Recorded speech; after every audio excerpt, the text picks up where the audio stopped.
के पहले से जारी सियासत उद्घाटन के 3 और ज्यादा दिन तीखी दिखी। आरजेडी ने एक फोटो ट्वीट किया जिसमें इस सियासी आग में घी डालने का काम किया।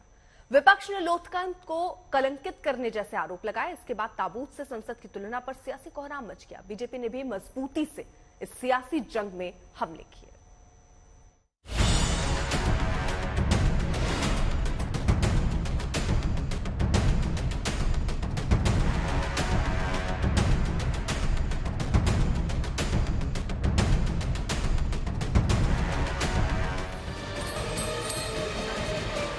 नए भारत को उसकी उम्मीदों और आकांक्षाओं का नया मंदिर, नया प्रतीक मिला। धर्म, संस्कृति, सद्भाव के सारे रंग दिखे, लेकिन कमी रह गई तो सियासी सद्भाव की।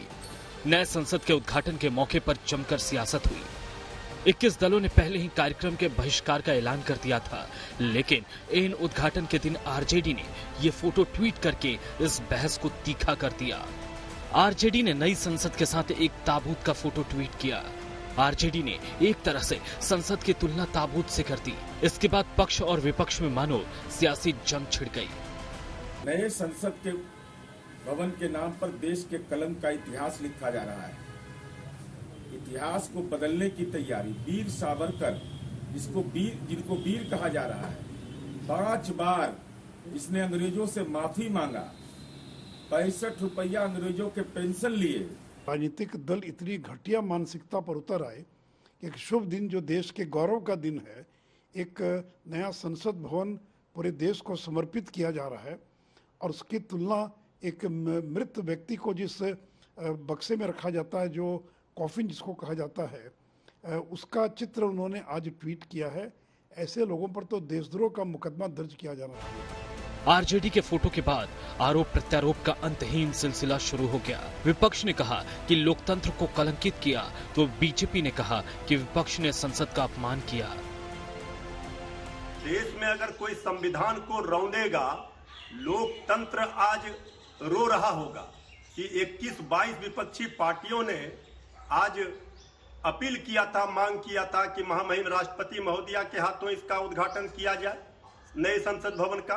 ये संविधान और लोकतंत्र के लिए उचित नहीं है, दुर्भाग्यपूर्ण है। इसीलिए ये विपक्ष की ओर से आईना दिखाया गया है, सत्ता पक्ष की ओर से आप इतिहास को दफन करने का काम कर रहे हैं। लेकिन सावरकर जी का अपना स्थान है भारत के इतिहास में, और अगर उनकी प्रतिमा लगी हुई है और उस दिन पर अगर ये कार्यक्रम हो रहा है तो उनको याद करना भी गलत नहीं है। मुझे ऐसा लगता है कि विपक्ष को लगता है इतना बड़ा काम हो गया है तो इसका विरोध करो।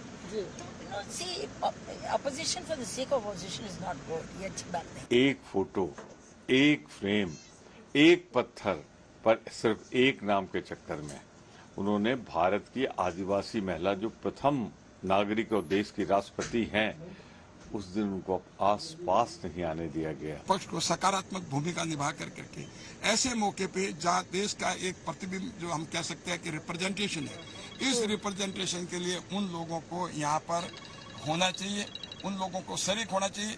मान और सम्मान उनका बढ़ता, क्योंकि मान और सम्मान आम जनता का बढ़ता, लेकिन आम जनता के लिए 140 करोड़ जनता के लिए वो तोइन कर रहे हैं।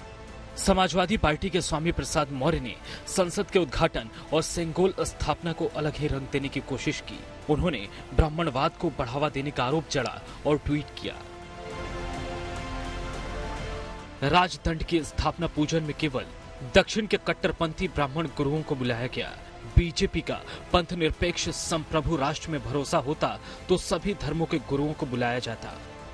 जो भी विवाद हो, लेकिन प्रधानमंत्री नरेंद्र मोदी ने ट्वीट करके बताया कि नई संसद की अहमियत क्या है। पीएम ने लिखा, आज का दिन देशवासियों के लिए बेहद खास है।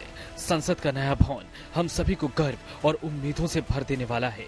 ये दिव्य और भव्य इमारत जन जन के सशक्तिकरण के साथ ही राष्ट्र की समृद्धि और सामर्थ्य को नई गति और शक्ति प्रदान करेगी।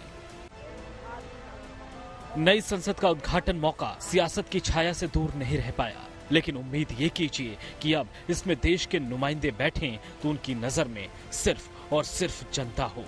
ब्यूरो रिपोर्ट, आज तक।